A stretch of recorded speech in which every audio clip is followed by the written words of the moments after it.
ថ្ងៃឈុំដោយបងនឹងងន់ស្រឡាញ់គ្នាគ្មានថ្ងៃយប់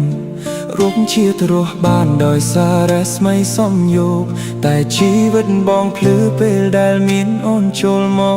កថ្ងៃដែលពួកយើងរងចាំហើយនេះគឺជាស្នេហ៍យើងថែមកច្រើនឆ្នាំតស៊ូតាំងពីក្រហូតដល់មានបានតួអាក្រក់ឬល្អបងតែងមាននួនក្បែរប្រាបងសូមសារភាពក្នុងថ្ងៃនេះថាបងពិតជាស្នេហ៍ដួងខែរូបនារីឈរពន់ដូចកាយរូបកាយរំពស់អូនល្អសែលអកុំស្អាតខ្លាំងពេកបងសូមអំវរទប់អារម្មណ៍មិនជាប់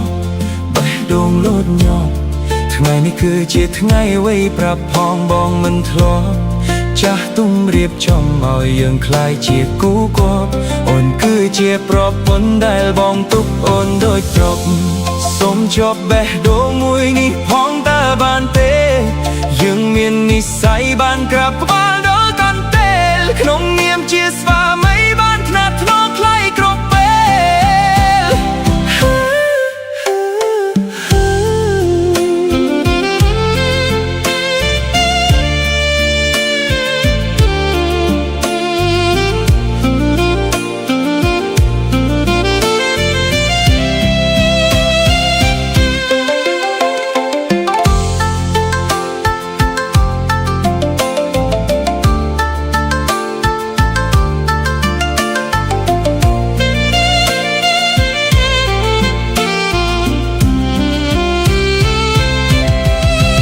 ប៉ាធ្លាប់ដប់ទៅកាត់សក់តាំងពីក្មេងថ្ងៃនេះប៉ាកាត់សក់ឲ្យអារម្មណ៍ដួនហាប់ប្រែផ្សេងមកហូតកញ្ចក់ឲ្យខ្ញុំឆ្លោះមុខខ្លួនឯងទឹកភ្នែកហូរស្រហាងកាត់សក់នេះតបតែលខប់ពីហាងដតេកណ្ដាលមានស្កាប់សែនចងដៃ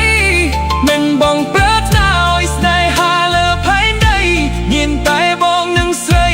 តែលើមនុស្សស្រាប់លិនអ្នកបងនៅក្បែរអូសូមជាប់បេះដូងមួយនេះផងតើបានទេយើងមាននិស្ស័យបានក្រាបក្បាល